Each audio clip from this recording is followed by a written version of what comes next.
Mabuhay ng maayos at lubos, magbigay sa kapwa, magmahal ng taos. Gusto kong tikman ang sarap ng buhay, hawaan ng buwas sa aking mga kabay. Papalo-palo ka pa. Ano ba? Ingay mo eh. Tulog pa yung mga kapitbahay natin ang aga-aga pa eh. Diyan ka pala, ang ganda ng gising mo eh. Nag-drawing ka ba? Hindi, nagluluto. Nagluluto ako. Nagluluto. Ano yung drawing mo? Pangit-pangit naman yan. Wala ka buhay-buhay. Pangit talaga to. Oo. Magic ballpen. Bigyan mo ng buhay. Pangit pala. Mukha mo nga yun eh.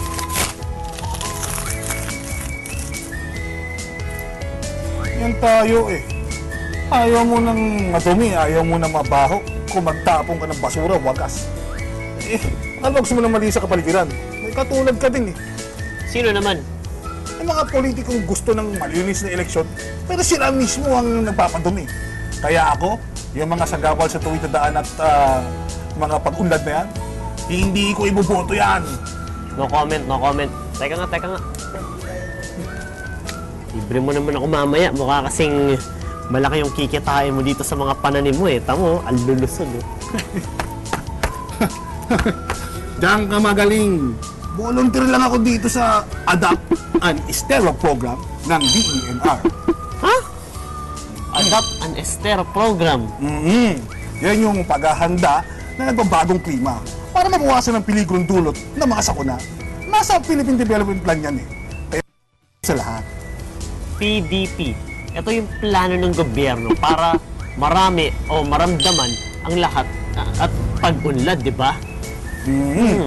Kaya pala nasa PDP ito. Dahil pag malinis ang estero sa harap ng bahay ko, aba syempre, giginhawa ako. At syempre, sino ba naman ang ayaw ng malinis at mabangong estero, di ba? Aha, tama. At dahil marami kang satsat, halika, tulungan mo ako.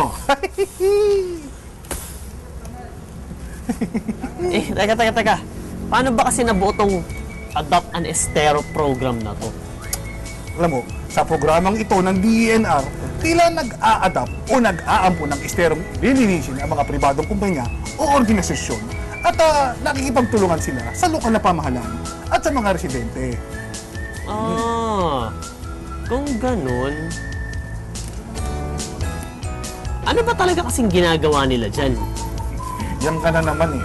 Pinailin mo na naman yung kaanuhan mo eh. Alam mo, natural lang na linisin nila yung mga estero at mga creek, no?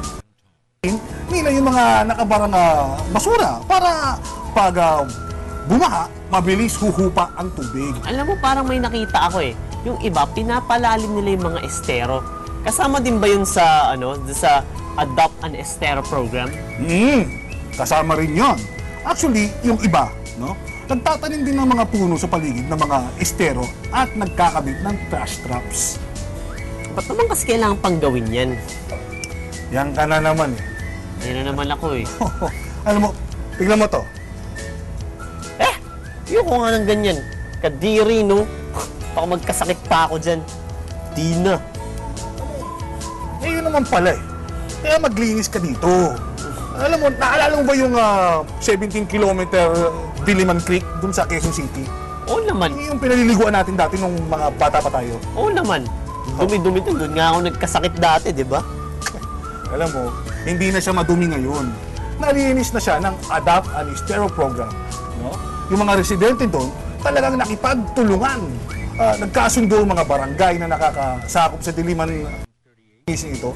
Isang beses kada buwan. Ayos, di ba? Dapat lang. Sila din naman makikinabang dun eh. Marami din yung nakitrabaho doon. Kumuha kasi ng mga pribadong sektor ng project coordinator, community organizers, at mga taong naglilinis ng estero. Astig, di ba? Ika nga nila, sama-sama tayo tungo sa malinis na katubigan at lunti ang kapaligiran.